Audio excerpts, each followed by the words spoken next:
ចាសូមគោរពជម្រាបសួរបងប្អូនពីសួនសាយកាផាំទៀនជ័យចាបងប្អូនថ្ងៃនេះនេះខ្ញុំបង្ហាញវីដេអូពីរបៀបនៃការថែទាំកូនមាន់តាំងពីថ្ងៃដែលយើងទម្លាក់ចេញពីម៉ាស៊ីនភ្ញាស់បងប្អូនចានេះគឺការរៀបចំនៅខាងសួនរបស់យើង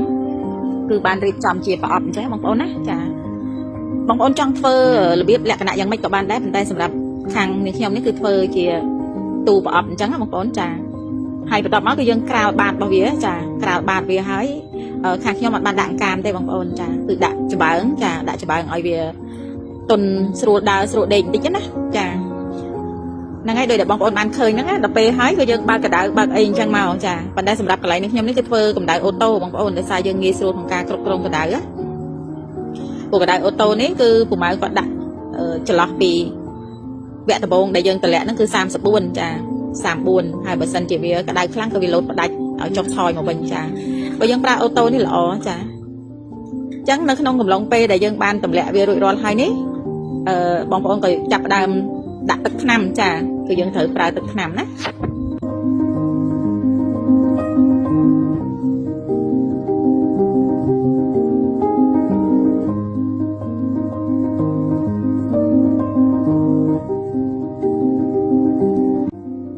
ព្រោះទឹកថ្នាំនេះគឺជួយឲ្យវាផ្សះចាផ្សះ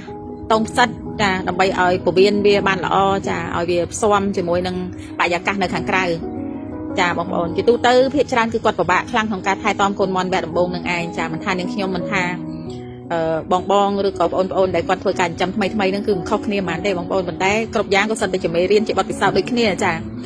មុននឹងនាងខ្ញុំបានប៉ុណ្ណេះក៏ជួបនៅបទពិសោធន៍បរាជ័យក៏ច្រើនដែរចំពោះការថែទាំកូនមាន់ចាហើយកំឡុងពេលដែលយើងយកមកដាក់នេះបងប្អូនចាយើងដាក់រួចរាល់ហើយហ្នឹងក៏យើងដាក់ទឹកថ្នាំឲ្យវាផឹកហើយបន្ទាប់មកគឺបងប្អូនត្រូវរោយចំណីចារោយចំណីឲ្យវាចាដាក់ចំណីឲ្យវាស៊ីណាឲ្យវារៀនចិត្តចំណីចាបងប្អូនហ្នឹងហើយយើងឲ្យវារៀនចិត្តចំណីអញ្ចឹងទៅចា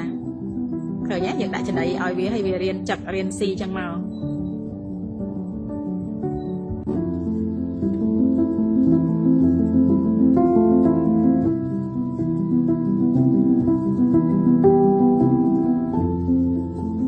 ចាតែបន្តិចទៀតគឺវាស្គាល់ចំណីបងប្អូនចាស្គាល់ចំណីវាចាប់ដើមរៀនចិត្តរៀនស៊ីហើយវានឹងមកផឹកទឹកថ្នាំហើយចា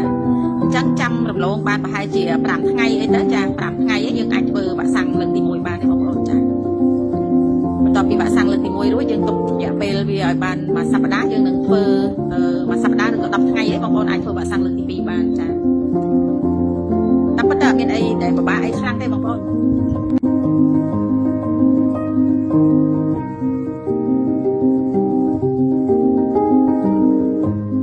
ចាវានឹងអាចទៅធ្វើទុកខ្សោយខ្លះនៅពេលដែលយើងធ្វើវ៉ាក់សាំងរួចចាជាទូទៅគឺកូនមាន់តែតែពេលដែលធ្វើវ៉ាក់សាំងរួចគឺវាច្រើនតែមានបញ្ហាខ្លះបងប្អូននៅពេលដែលកូនមាន់ខ្លះវាខ្សោយណាចា